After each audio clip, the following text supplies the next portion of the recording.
You're tuning in to Savage Minds. I'm your host, Julian Vigo. Today's guest is Libby Emmons, a senior editor at the Post Millennial and a senior contributor for the Federalist. Since 2018, she has written for Quillette, The New York Post, Spectator US, Unheard Narratively, The American Conservative, and Arc Digital, among others. I welcome Libby Emmons to Savage Minds. Everything seems to have shifted with coronavirus. Politically, Yes. mediatically, crazily. Yes. Yes. And, you're my editor as well, but I follow you on Twitter. I follow a lot of other writers on Twitter because what has struck me as someone who's definitely I'm a leftist, but I'm constantly looking at over my shoulder at this weird world that we're living in, largely due to the call-out culture, which has morphed into something else. The culture wars definitely became mainstreamed and then went for blood. And I think that that's true starting, I think everything took a rather nasty turn starting, of course, May 25th, which is when George Floyd was killed in Minneapolis. And that ushered in a whole new way for people to express their maddening anger at how infantilized we have become as a society. Well, what makes you say infantilized? I mean, I completely agree with you, but there are people who will take issue with that. Yeah. So, it's been such a crazy year, right? And it's almost a full year. March 16th will mark the day that New York City began its lockdown, of which we are still not out. And we could talk more about that. That's when schools closed. It was announced that schools would not be open March 16th. It was announced, we started to get the idea that this was going to be this massive illness. There was the modeling out of the UK that 500 bazillion million people were going to die. It was all very terrifying, right? It was very terrifying. And we had this ask from the government to not overwhelm the hospitals, right? So we were all kind of like, that makes a lot of sense. We have this plague, we don't have a cure. We don't know the full effects of the virus on individuals. We don't have a lot of good research. Much of it comes out of China, perpetrated then by the World Health Organization. And it wasn't entirely clear if we were getting the accurate picture, because you tend not to get the accurate picture from a dictatorial nation. That's usually something you can count on, is that it's wrong information. So here we were, terrified, not knowing what's going to happen, figuring everyone was going to die, and the least we could do was not try to die all at once. So we flattened this curve. Anyway, I went to my mom's house and hung out with her for a while, because I thought, on top of everything else, she's an older lady and she's not going to see any people for a really long time. If something happens to her, I want to be able to take care of her, whatever. So we're down there. It's 2 weeks. 2 weeks morphs. Eventually, there we are, and it's 6 weeks, and I'm just like, we got to get out of here. My son's away from his dad. I can't really coexist with my mother. That had so many of its own historical problems that just made that ineffective. So we decided to head home. We head home sort of early to mid-May. The city is still locked down, but we're starting to see maybe people coming out. Spring in New York is spectacular. All the women dress up and look amazing. It's the risk of sounding sexist, it's pretty girl season in New York in the spring. Everybody's happy. It's a great time. So everything, it started to seem like things were going to open up, and it was exciting. May 24th, I live in Brooklyn. I went to Manhattan with my family, and we were walking around. We walked up Broadway, and we were like, oh my goodness, the city looks like it's going to open. This is great. It was a Sunday. It was beautiful. Everyone was out in the park. there weren't even that many people yelling at you for like not wearing a mask all by yourself 10 feet away from any other human being. And it was, it seemed like it was going to be great. The next day, we had the bird watching incident in Central Park where, and this was Memorial Day, where a woman named Amy Cooper, whatever you think about that story, I think they were both basically a couple of Karens getting in each other's face in the park, and it escalated and it was stupid across the board. Like, why are you calling the cops on people, and why are you telling people what to do with their dogs? Like, just leave each other alone, correct? This is my take. This is New York. Like, why are you even talking to anybody? So there's that. And then that night, George Floyd was killed. And I remember being at work and seeing the story the next morning. And I was like, well, we got to write about this. Here's this incident. And then all hell broke loose for a very long time. That was 10 weeks. That was exactly 10 weeks into this lockdown period. It was like 10 weeks to the day from March 16th. One reason why I noted January as the beginning of the crazy season is actually, I mean, we didn't go into lockdown here until February, but I noticed a lot of things were just bubbling. I mean, the continuance of Russiagate. I mean, look at this. I mean, Biden's president, and they still don't shut up about it, but whatever. They still don't shut up about it. But I think this situation with the lockdown, just to quickly make the infantilization point, was we were given some information about what we should do. We should flatten this curve. We should not all get sick all at once. We're going to have to face a tough time. Everybody, buckle in. It's going to be a bumpy ride. Okay, we now can make our own decisions. I can go take care of my mother or not. Right? I can try and like educate my child from home. Like, we had some options. There were some things we could all think about with regard to our lives and decisions that we wanted to make. Once they changed their guidance as to this flatten the curve thing, once they changed their guidance as to individuals being able to make their own educated, rational, reasonable, and logical decisions about how they wanted to conduct their lives for themselves and their families, we started getting directives about how we must behave. Not only how we must behave in order to curb contagion, but how we must behave in order to model that we were appropriately curbing this contagion. And that's the point at which we went from, men into babies, right? We went from human beings with our own abilities to make decisions for our grown ass selves, and we became babies. Now we are babies who not only have to be told what to do, but have to be told how to do it in order to make sure that the government is easier able to tell other people what to do, because we are also compliant. And that is the infantilization. And so when you had a bunch of people getting pissed off that a man was killed in police custody, right, which sucks, but happens.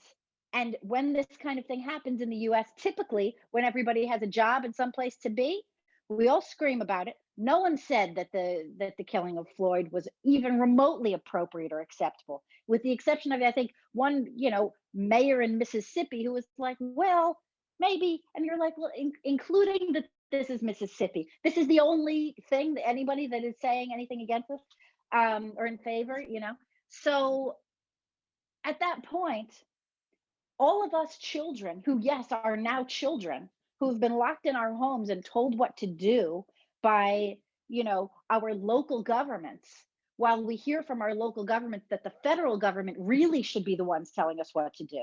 And the federal government is just like, well, maybe we're not going to just tell you what to do, which I respected very much, because I don't appreciate being told what to do by authoritarian overlords. Then you had all of these kids who were tired of not having a job. They were tired of not being able to go to school. They were tired of not being able to see their friends or go to the movies or hang out on the corner or just, like, chill. And now you're killing people. So I think that's when the babies broke the gates. And by then we were babies. So that's why I say infantilization. Well, I think a lot of the craziness started with the media silence over COVID, which is why I indicate January, because there was little to no news about this being an epidemic. Yeah. Mhm. And you had no accountability, really. I mean, this has laid open the door for politicians who I do believe should be questioning why the WHO wasn't sounding alarms much sooner, accountability Yes. from certain governments. And, Yes. I'm not a fan or a hater of the UN either way. I think it does certain of its missions do great things, and certain of its missions do horrible things. Mhm. I wrote a report several years back on the disaster of the UN presence in Sri Lanka, which led to human rights violations over the Vanu region. I mean, there are well Mhm. known, you just talk to anyone who's worked for the UN, and they will have, for every good story, a few bad stories. Now, that said, where was the media? No. What happened is we got pandemic media, right? It started in Italy with the lockdown, you're going to die too. Boris's famous speech of the media made fun of it, saying you're all going to die, but he might as well have said that. To, Mhm. lockdown, I mean, for the first time in modern history, the West was emulating a Chinese model of handling something, which is a Right. huge LOL, right? And no, Yeah. no disparagement to China. I've lived and worked in China. There are many wonderful things, but I think the the virus mitigation efforts were heralded early on as a necessity, not just by governments, but by the media. And it seems like the adults left the room. And when I have interviewed many scientists over the course of the past year who've been silenced, who are afraid to speak out, please don't use my name. Yes, that has been really quite stunning. The number of people that will not speak up because they are afraid of what will happen if they do, would be enough people to mitigate the impact of anything happening for speaking up. Precisely. And then the secrecy of like the SAGE panels in the UK.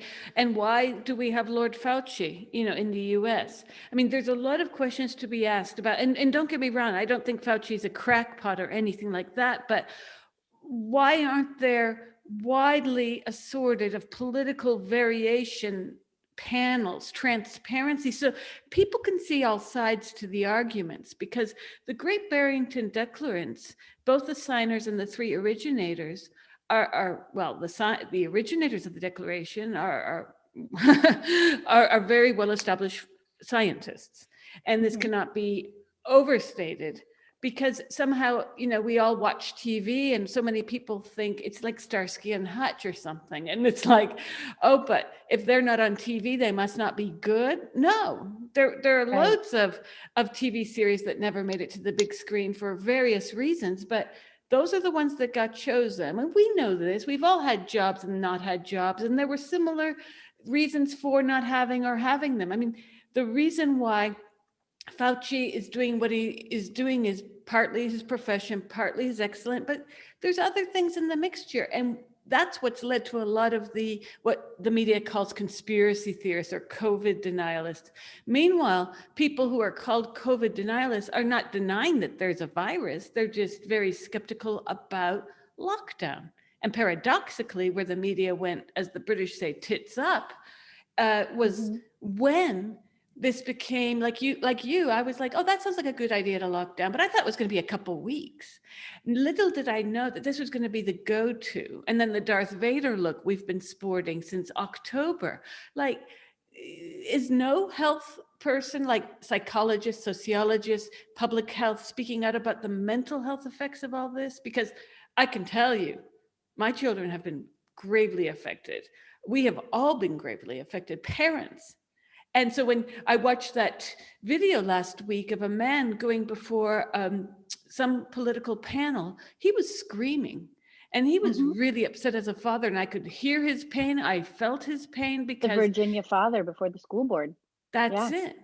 This is Mhm. insane. Like, there has been great evidence to show that kids are not getting sick with this virus. They are not Mhm. the high transmitters. Anyways, you look at the difference where you have schools out where you are, and in other countries where schools are up and going, the virus has been diminishing, such as Italy. England has Yes, also followed the model of shutting down schools. And California has the harshest of the lockdown, mandates, et cetera, in the country, and they have their highest impacted right now. Where we are, schools are, I'm no fan of our mayor, but he did get schools open on this blended learning model. He managed to push that through, and we started the pandemic with a public school system, 1.1 million students. Uh, Once the blended learning model came into effect, it was only able to serve 300,000 students. We have the largest school system in the country. It is now down to, I think, 960,000 students, as so many students have left, the students and families have left the school system. A lot of people have left the city. I think like 400,000, some people left New York City itself, and probably aren't coming back. We have also, a lot of people went to private schools and charter schools and religious schools. And there's a wait list for any religious school in my area. Um, I had sent my son to a religious school previously, but his school closed um, for like stupid reasons. And so he's been in public school. And I can't, unless I leave New York City and go somewhere else and uproot my entire life, where I've been here for 20 years. I've been in the Northeast my entire life. Like, I've pretty much never lived anywhere else. So, say what you will, like, everyone just move. And it's like, okay, I do live here. This is where my home is. It's not that easy to just uproot. But, I certainly keep considering it, because if there are places where my child can thrive and not be minimized. And now he tells me that even when they're in school for 3 days a week, because um, not all the kids are in the school, they're still doing remote learning, but with the teachers in the room. So when they ask questions, they still have to ask questions on the Google Meet call. They can't just ask questions of their teacher directly. They still have to do all of their assignments on the Google Slides, on their computers, in the classroom, because there are so many kids who are not in the classroom. we're seeing that so many countries have taken a different approach, and it's going to take years before the science is collected to actually show which mitigation effort, if any, worked best. But it seems that the lives of children have been put on the back burner.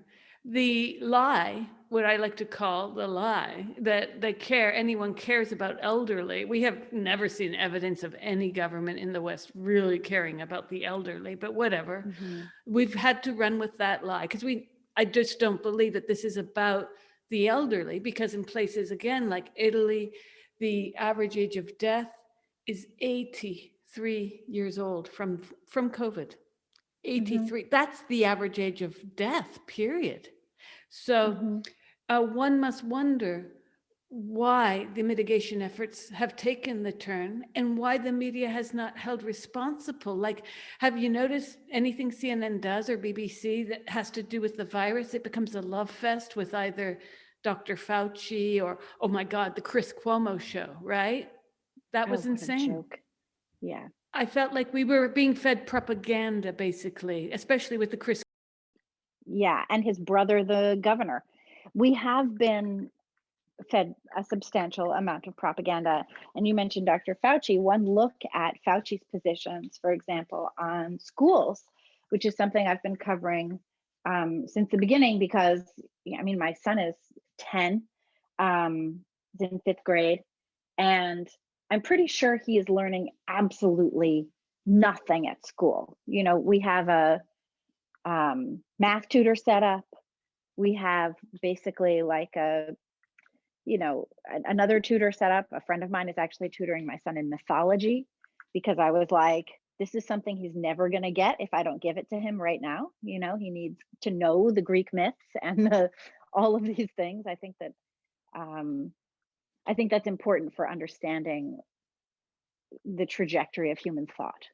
So I think that's really important, and I wanted him to have that.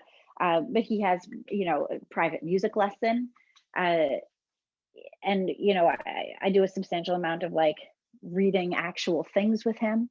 So parents have taken their children's education in hand in a lot of ways, which is a good thing. But Dr. Fauci, what he did in the first place, he said schools should open. And then a month later, he said schools should stay closed. And then he said schools should be outside. And then he said everyone needs to get vaccinated. And then the CDC said the other day, we don't need all the teachers to get vaccinated before we can open schools. So it has been propagandized. No one knows what they're talking about. We're told to trust these experts, but these experts all have these underlying motivations. One crazy thing that I find is with the Biden administration. So Joe Biden, Kamala Harris won the election, but much of what they campaigned on and much of what they are currently legislating on is this concept that we have several major crises that need to be addressed. And because these things have been classified as crises, the normal rules and procedures no longer apply, because we just have to tackle these crises and get these things all fixed up before we can move on, apparently.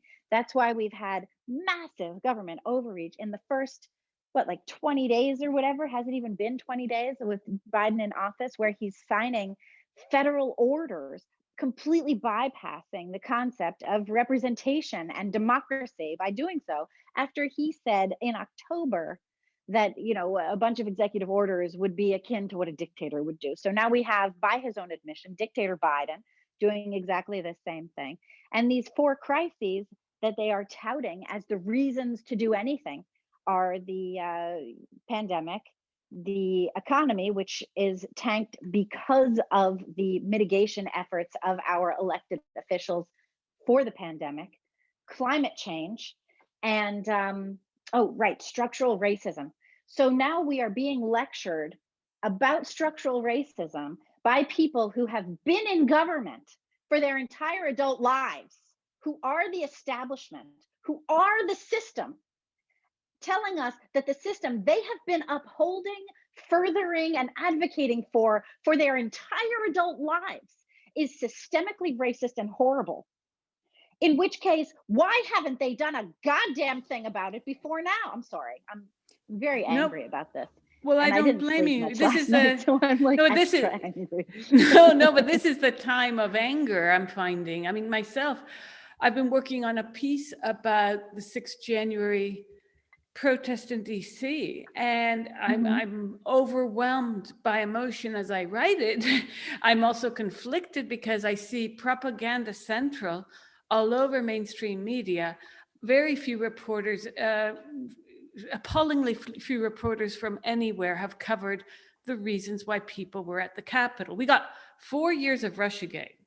But no, yes, the tens of thousands lies, people on the Capitol, that's dismissible, because let's focus on the 1%, not even, because if you do the numbers, less than 1% of the people present who did a horrible thing to break in. And I mean, it's a tragedy that people died, especially the police officer who should not have lost his life. I mean, the people who broke and entered, okay, terrible. Everyone acknowledges that. But this never happened last summer. You and I spoke throughout last year during the Black Lives Matter riots, where there was far more destruction in terms of even buildings being burned, people being beaten up. And again, I know some of the right-wing media tried to make it into a paint with one brush business, but largely it wasn't portrayed that way in the media. It was, these were outliers, these were a few, but look at the Black Lives Matter. And there were, politicians across the board taking the knee, showing solidarity. You never saw a similar response from the Democrats that we saw on 6th January to last year. And it bothers me deeply, because as a leftist, I know I have political opposition, but I'd like to know what they think. And I worry about a government that doesn't care what roughly half the country thinks. So we're headed for disaster politically in the United States with an arrogance of power. I mean, there is a piece in the New York Post that is quite brilliant. It's about AOC, and it's a piece that's written by Michael Tracy about the mixture of politics and emotion. And he writes, perhaps AOC did genuinely fear for her life during the Capitol riot on January 6th, but since when are a politician's purported fears mindlessly validated by journalists instead of probed for factual and logical accuracy? And he goes on. Yeah, the other thing too about what AOC did is this is at least the second time that she has used her history of sexual assault for political gain. And she was taking down one of her colleagues who pointed out rightfully that there weren't any rioters in the Cannon office building where both of their offices are located. And that, in fact, the person that Ocasio-Cortez feared turned out to be a police officer who was inquiring after her safety. Perhaps he was doing so gruffly. There are people that go into policing and people that don't. So, take from that what you will. But her perspective was that, and she stated this in a not only some 90-minute live video on Instagram, but in a fucking struggle session on the floor of the House of Representatives last night. If you can believe that this is what's happening in a nation that is purported to be about reason, logic, and democratic representation, this kind of thing is what we have going on. Oh, my feelings. I had a traumatic time and it was really hard. I think a few years ago, there was some reporting, which I think was also questionable, however, that pointed out that most women have had the experience of either sexual assault or sexual harassment or what have you. Does that mean we're all supposed to cower in our bathrooms and our offices when, there's no reason for it? Maybe it does, but it doesn't mean that we should use that experience and these traumatizing things for political gain and to, try and shift the conversation away from half of America feeling entirely disenfranchised by the political representatives to being about your own personal stupid story. We all have stupid ass stories. We're all traumatized. New York Post writer says this basically. He says, does the claim she advanced on Twitter, for instance, that Senator Ted Cruz personally conspired to have her murdered seem a tad far-fetched? Sorry, that's just her lived experience, born of trauma. It must therefore be respected and believed. And he goes on to say that DC is turning into some kind of bizarre public psychotherapy session in which the elected officials compete for who can exhibit the most overbearing narcissistic personality disorder, which is fitting given that Trump, previously the undisputed champion by that metric, has been relegated to semi-retirement in Palm Beach. I mean, it's a brilliant piece, which you should read because this is sort of encapsulated the way I feel about the left. The left is no longer operating from facts. And this is a problem because last summer when the first statue went down, I just looked askance.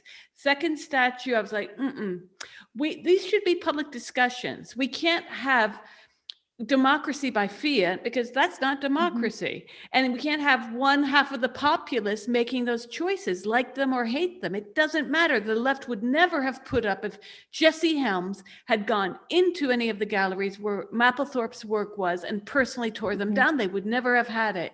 But we are living what I compare to the moral majority from the 80s, but worse. Right. Rudy Giuliani actually did go to the Brooklyn Museum of Art and condemn in person Chris O'Feely's paintings that were representative of the Blessed Mother with chunks of or little balls of elephant dung on them. And he looked like an idiot going in there yelling about paintings, which, I mean, to be frank, if you look at the paintings, they were gorgeous. Andre Serrano's Piss Christ, which also Jesse Helms was pissed about back then, and Karen Finley and all of these people. This was actually pretty spectacular artwork. And what's so interesting now, is that that realm of the GOP, which I think is currently represented by Mitch McConnell and his, creepy crowd, they're still out there. But the free speech concept has come into the conservative side through the whole MAGA thing. And now what you have is, if you are 100% on board with all speech being free, with all peaceable assembly being allowable, with actually the whole First Amendment, which is a pretty cool thing. You can petition your government for, redress of grievances. You can peacefully assemble. You can speak your mind. You can have your own religion.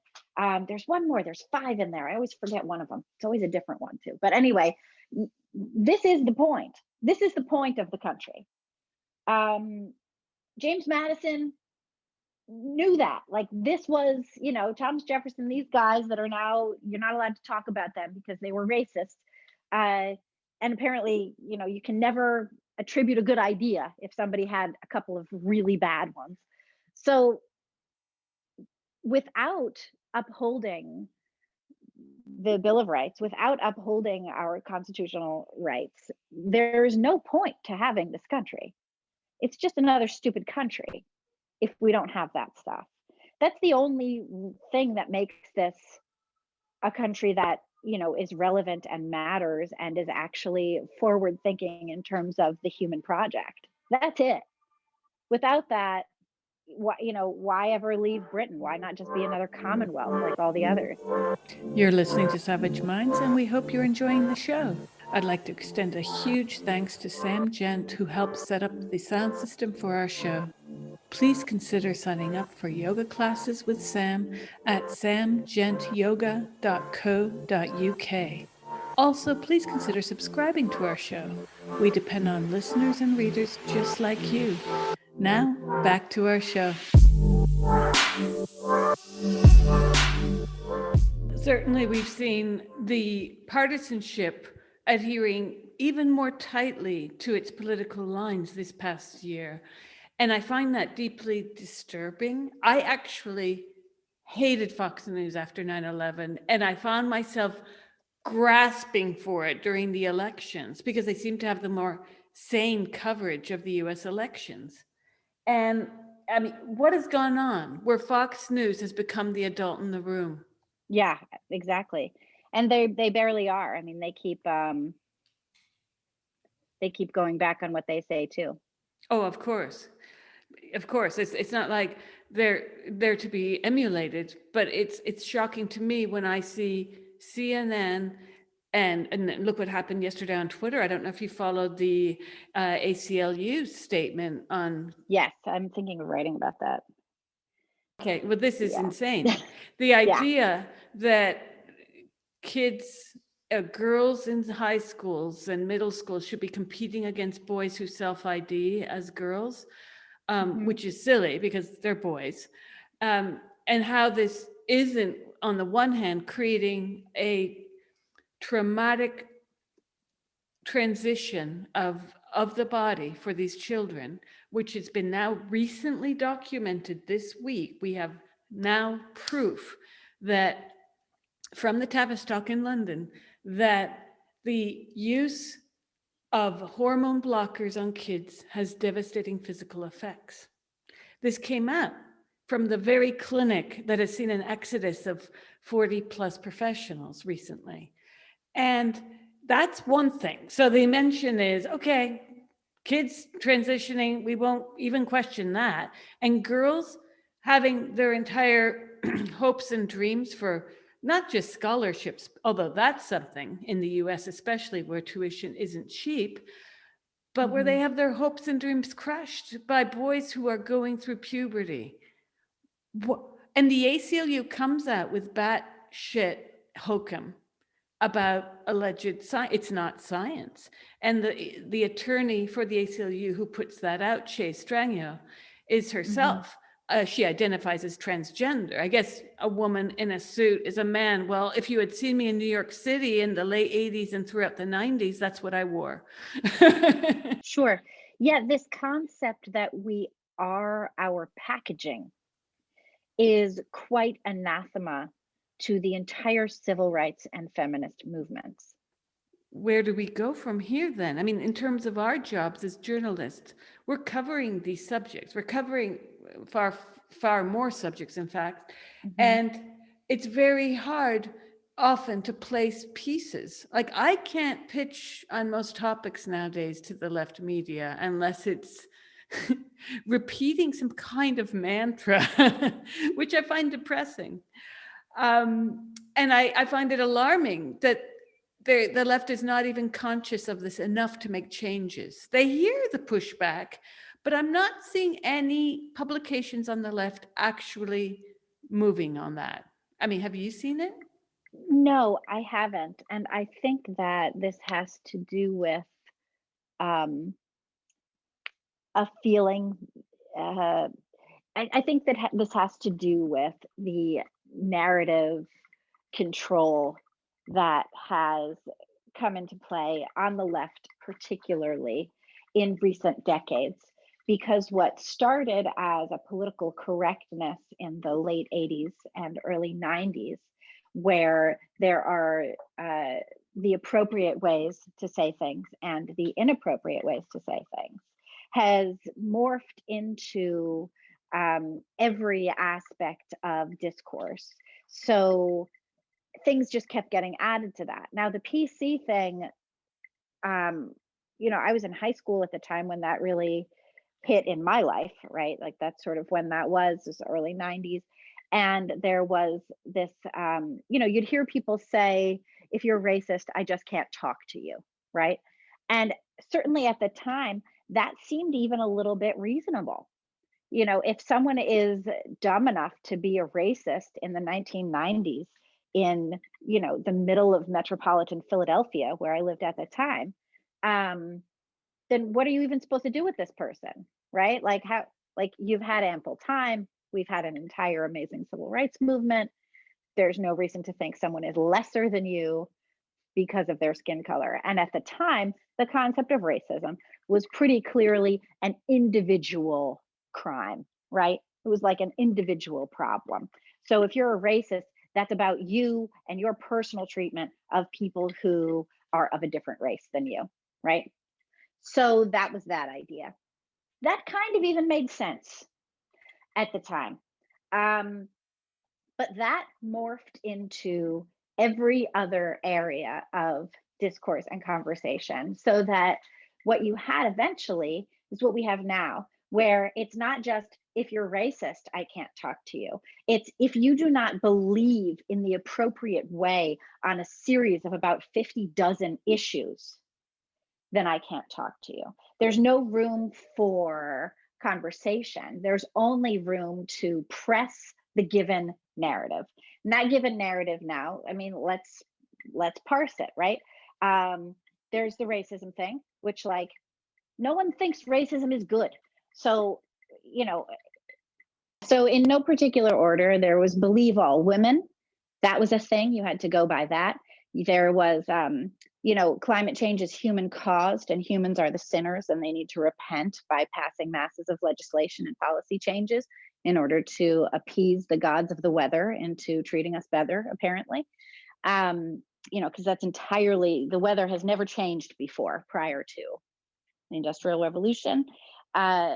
Which isn't to say that there's not some merit in that, but it's not everything. Do you know what I mean? Then there's the boys are girls and girls are boys thing.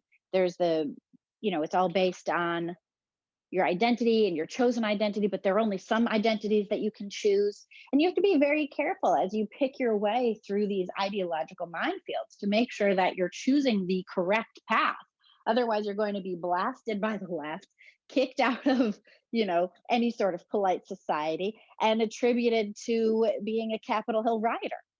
And that's where we are. So anyone who disagrees with the going leftist line in the US is a rioter who hates AOC and wants her to cry.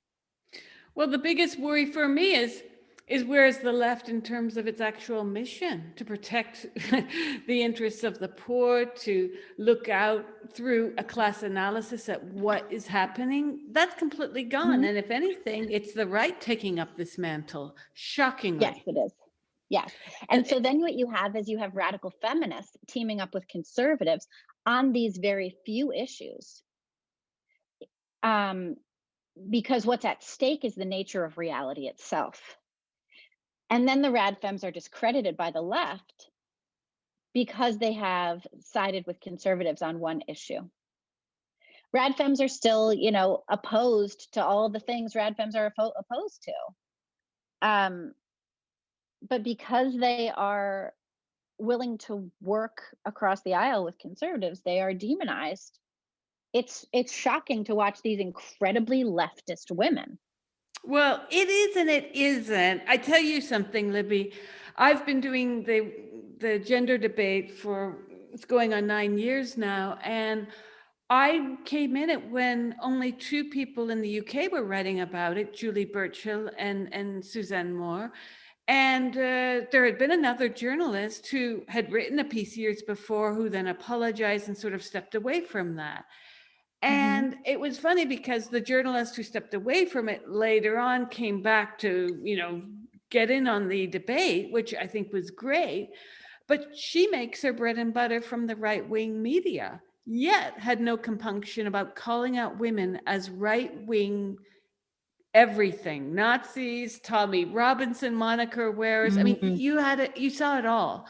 And yet this very writer makes her living from the right. So, I mean, I'm not on the right, but I'm fully aware that I've had to publish with right-wing media about the gender debate because the left and even centrist media is not having it, not at all. Not, in fact, when I made a pitch to Slate about the science behind this, a very nice piece, the response I got, I almost wanted to tweet it out because it was so clear how indoctrinated the editor was of the science section. They are not going to have anything that does not confirm their bias. And this is what I Mhm. thought journalism was supposed to be working against, you know? Mhm. I mean, in the day, remember when Christopher Hitchens had the column in The Nation? And I think we sort of need to Mhm. bring back that kind of devil's advocate form of journalism where both sides of debates are held and where journalists' job is not to start, pitching their forks at people, but rather to take the temperature and to speak to both sides and start reporting it properly, because I'm not seeing that. I really am not, which is why COVID skepticism, as they call it, but it's just people, or COVID denialism, but it's really COVID skepticism is out there. People are not feeling they're being told the truth. And can you blame them? No, people don't feel they're being told the truth because they are not being told the truth. We're supposed to intone the truth. We're supposed to intuit the truth and believe the truth that goes along with the narrative peddling propagandists. And it's just not real. And I work in media. I'm an editor at the Post Millennial.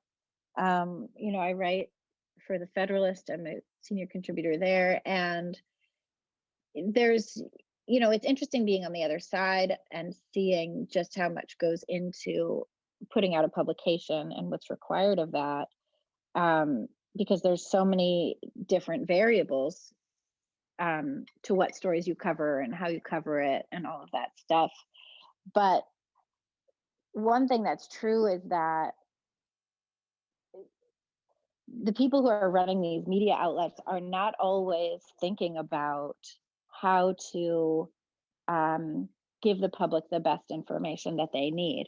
And they certainly haven't been for a long time. That's actually the nature of the newspaper business. You have to give true and accurate information, but you also have to sell newspapers. So when you have, this narrative war going on in the media, which honestly, I think journalists are having a lot of fun getting angry and, getting hot under the collar and yelling at each other on Twitter. It's certainly, an entertaining way to pass the time. Uh, but it doesn't do that much for public understanding. And it also doesn't do that much for a public that is being denied and has been for some time denied an education that treats them as though they are critically thinking individuals who are capable of forming their own opinion. So when you have this like sort of clusterfuck of um, uh, a poorly educated populace, uh, a media that is pushing vying narratives in every conceivable way that they tell a story, um, from choosing what story to tell to how they tell it, to the headline, to the images, to, you know, outrage meters and all of that stuff. And then when you mix that in with a population that has been infantilized by their government, you have a bunch of people that don't know what's real. And so you have to subscribe to an ideology and then believe the ideology's interpretation of reality. Otherwise, how are you supposed to get through the world? And that's just not how we should live as human beings. We shouldn't subscribe to a given ideology and then believe all the tenets of that ideology. That's what I thought we were casting off when we cast off the, you know, shackles of religion. And I'm a person of faith, as they say here in the States. But this is this kind of religious schema, I guess, is being used across, um, you know, across these political ideologies, and we're told that everything is political. It's you know, you caught me pretty early on a Friday morning, and I'm feeling pretty disillusioned this week. So um, I don't know how we weather something like this. You know, my kid is this super smart kid. Uh, he's not like super academic or anything. He's just like actually this smart kid, and you know, he's saying things to me like, "I'm glad a bunch of my life was before the pandemic, so I know what normal is supposed to be like." You know, or I wouldn't be surprised if I walked outside this morning and everyone was zombified because that's just what I've come to expect now. You know, whatever it is. Um, and I think that in so many ways, what's missing is a cultural outlet that is not about ideological indoctrination. It- these kids that are coming up now need to, um, someone needs to tell them that these rules don't apply to them and they don't have to ask permission to be themselves or be who they are, or, you know, undertake to make big art projects or whatever. You know, it's Well, it's actually yeah. interesting when we start bringing children into the equation and we look at what, let's say, the nonsense the ACLU put out 4 facts yesterday about trans girls are girls. Fact 1, trans girls are girls. Fact 2, trans athletes do not have an unfair advantage of sports. Fact 3, including trans athletes will benefit everyone. And fact 4, trans people belong on the same teams as other students. Of course, these are all red herrings because no female sports person has ever said trans males should not, you know, men who identify as transgender should not be participating in sports. They're just saying, get to the men's team where you belong. Now, you know, people call that bigoted, they call that transphobic, but then let's skip to the kids, your children, mine, who are suffering under the weight of lockdown, of in the last year, this ridiculous distance learning, which I would just call torture. And, you know, all of a sudden, kids don't matter. So let's just recap here. Right. Kids learning, no, nada. And boys who want to race against girls, yay, you're so brave, go girl, you know? And it's diametrically opposed behavior. It's insanity.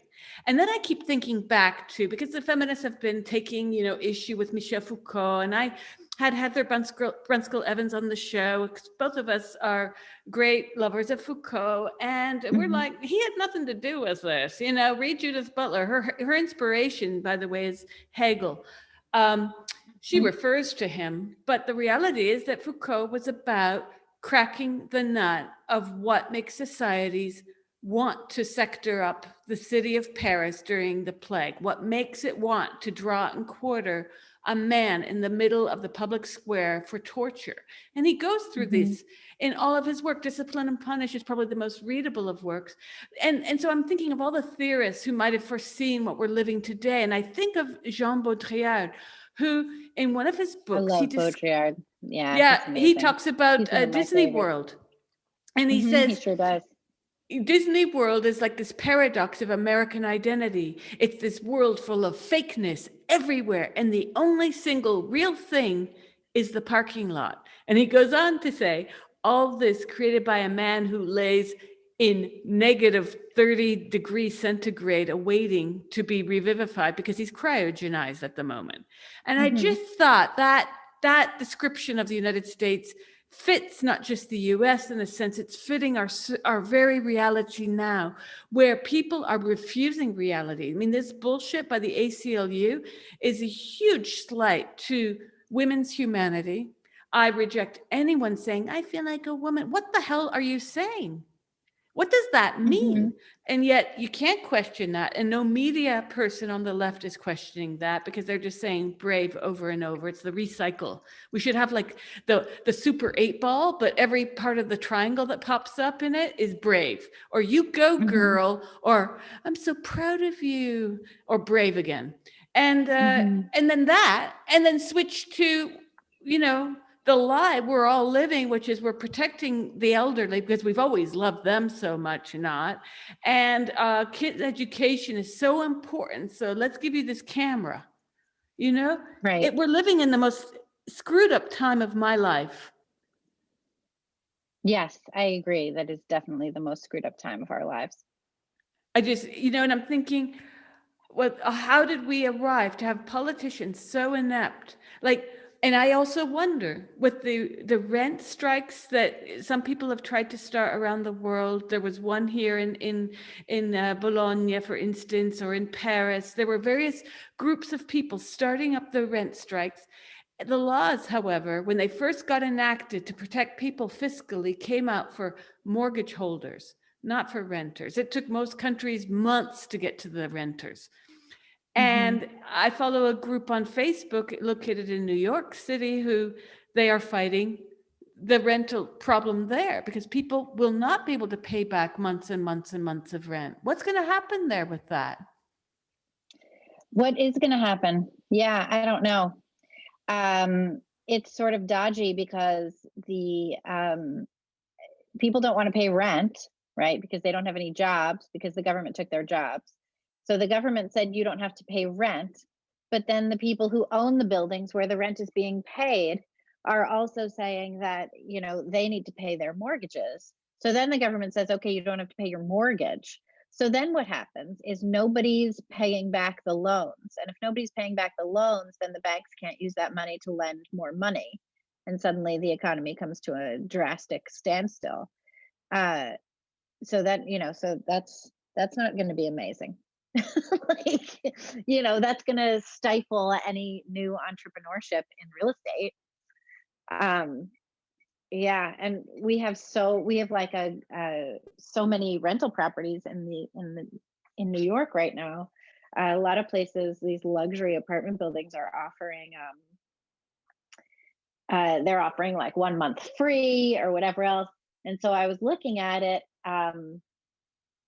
and the rents are still ridiculously high in a lot of parts of the city. So it's very weird. I keep wondering what's going to happen. You know, I was in New York when Giuliani was the mayor, and he basically revamped the whole city. It was pretty drastic. You know, it was like it went from like being able to buy drugs on any street corner downtown to being able to really having to go out of your way to find drug dealers on the street. So it was pretty interesting from that perspective at the time. And then it did turn into, once you had Giuliani cleaned up all of the crime, and then you had Bloomberg injecting masses of money. You know, we had like a whole boom thing, and we had a situation where a year ago I would have been perfectly comfortable walking home tipsy at 4 a.m. by myself in downtown New York. Uh, and now you go out, you barely see anyone on the street. It's we're having like broad daylight muggings. Uh, and so a couple of things can happen. One, it could be a time when arts comes back in a big old dirty way, which, dirty art is my favorite art. But or it could just become like, maybe it's going to be both. I keep looking at it being like, do I want to be raising my kid in the New York of the 1970s? Because I think that's what we are soon facing. And I wonder, there was a lot of vibrancy to that, but. Well, I think New York is heading for the 1970s redux, Yeah, I think so too. Well, let's hope there is more public art. Maybe graffiti makes a comeback. Yeah, something. But I am concerned that the media still is not covering the class issues. If I were a Martian and I had landed on planet Earth, let's say a month ago, I would have thought the following: that women are a point decimal of the percent of the population, that trans people represent 51% of the population, that people don't care about their children and are having a nervous breakdown simultaneously, and that governments don't really exist. Because it's very strange what we're seeing, this kind of, a lot of people criticize the hideout of Biden in the last months up to the election, but we're seeing this very strange government. I feel like I'm watching Star Wars when I see him give his little announcements. It's always the worst. There's no debate. There's no discussion. And then at the same time, Capitol Hill's trying to make illegal. What are they doing to that one senator from the South? Trying to bar people with certain opinions who are even doubtful about the election. Marjorie Taylor Greene. Yeah, she's a House representative from Georgia, who is definitely part of the MAGA side of the GOP. And what's interesting about the MAGA side of the GOP is that it brought Trump into office as something of a fuck you to the rest of the country. Let's be honest. And those people those like 74 million people or whatever who voted for Trump are as derided by the establishment Republicans as they are by the establishment and progressive left. So when you see someone like, Representative Greene having views that are, pretty far out there with regard to, I don't know, I haven't even looked at all the stuff she apparently said.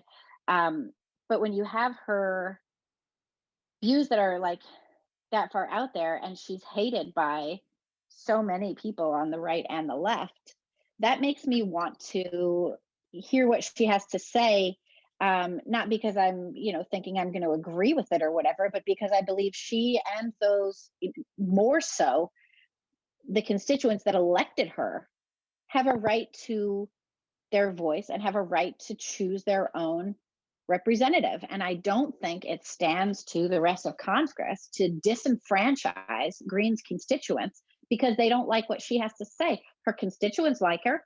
Her constituents voted for her. It's up to them. It's not up to, the morality police in Congress to tell a representative's constituents who they can and cannot have represent them in the people's house. It's absurd.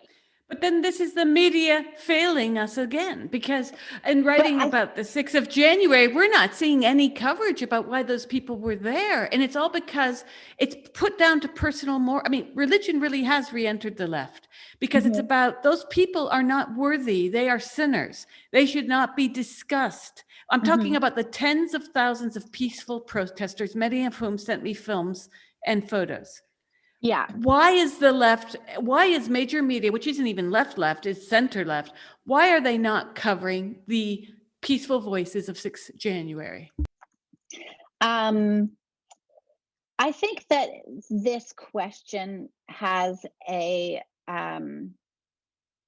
misapprehension at its core, which is that we grew up in a time when we believed that media was a trusted advocate for truth and, accurate representations of reality. And I don't think we necessarily should think of it in those terms anymore. I don't think that, for the most part, even our biggest legacy outlets, I spent every Sunday reading the New York Times cover to cover for years, and the New York Times itself is now ideologically driven. The Washington Post is ideologically driven. So many of these outlets are, whether they're the outlets you agree with or the outlets that you disagree with. It's more important, if I may use the cliche, now more than ever, to impress upon people the requirement for their own selves to learn to think critically, learn how to make decisions, and form opinions.